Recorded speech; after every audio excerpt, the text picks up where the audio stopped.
मैं अभी दलाई लामा का जो संपूर्णानंद संस्कृत परिसर में स्थित है वहाँ पर हम लोग हैं और मैं इस समय श्रमण विद्या संकाय जो भारत या विश्व में कहे कि यही संपूर्णानंद संस्कृत विश्वविद्यालय है जहाँ श्रमण विद्या संकाय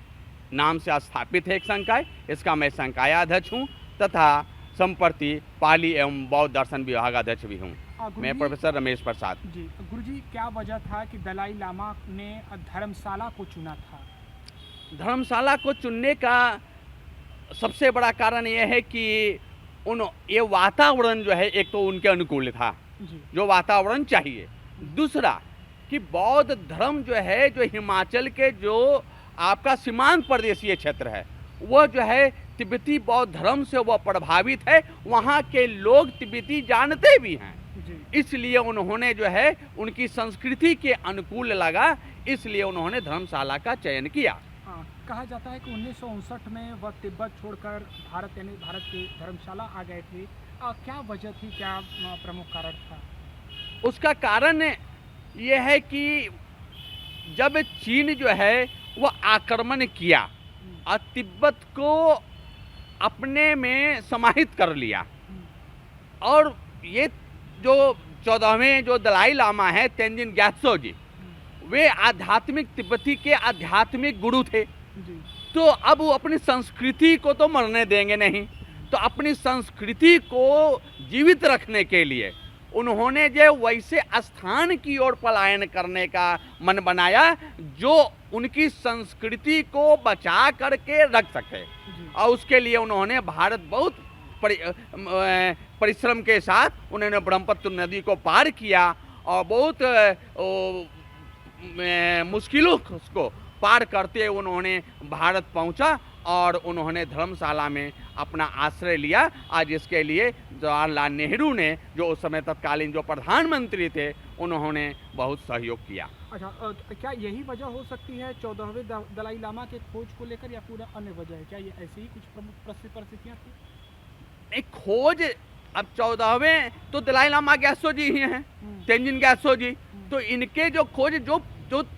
13वें थे थुप्तन ग्यात्सो जी, तो 13वें दलाई लामा जब तिब्बती में ऐसा प्रचलन है या ऐसी विश्वास कहें, धारणा कहें या कहें कि वह सत्य कहें, अब जो कहें, तो उनमें एक धारणा है कि जो पूर्व के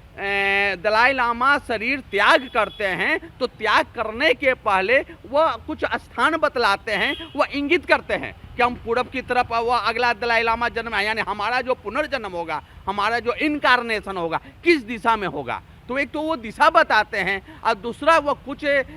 लक्षण बतलाते हैं, कुछ वस्तुओं को बतलाते हैं। उन वस्तुओं और लक्षणों को देख करके 2 साल 3 साल के बाद, क्योंकि जिस दिन उन्होंने जो है शरीर त्याग किया उस अनुसार वो देखा जाता है कि वह बच्चा जो है वह कब जन्म ग्रहण कर रहा है, उसका तो वो माँ के गर्भ में आएगा, माँ के गर्भ के बाद फिर 9 महीने के बाद या 8 महीने के बाद जितना जो जेस्टेशन पीरियड हो उसके बाद वो इस लोक में आएगा, तो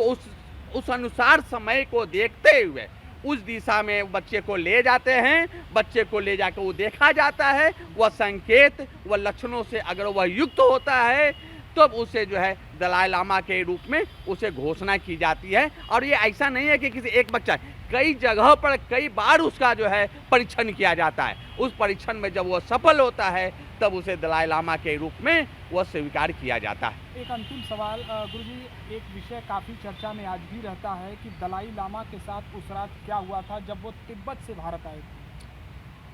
तो ये तो अब उस रात को क्या हुआ था इसका सबसे सटीक उत्तर जो है स्वयं दलाई लामा जी ही देंगे, वो अभी वर्तमान में हैं, लेकिन जो सैनिकों का जो आक्रमण जो ऐसा लगता है या उन्होंने जो पूर्व में जो लोगों को बतलाया, जब सैनिकों का आक्रमण हुआ और अपनी संस्कृति को बचाने के लिए उन्होंने पलायन किया। जी, और जो इनका आध्यात्मिक उत्तराधिकारी कहलाएगा, इसके बारे में धर्म जो है इनका क्या कहता है, क्या विचार करता है?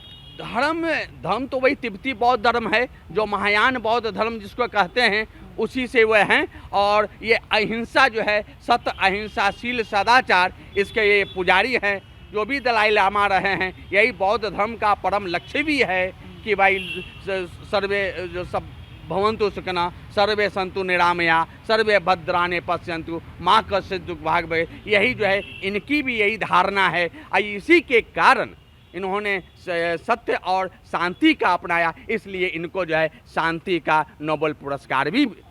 दिया गया है। विश्व शांति और तिब्बत के संघर्ष की बात कर ली जाए या अन्य विषयों को लेकर बात कर ली जाए तो मौजूदा दलाई लामा अपने उत्तराधिकारी के लिए क्या छोड़कर जाएंगे?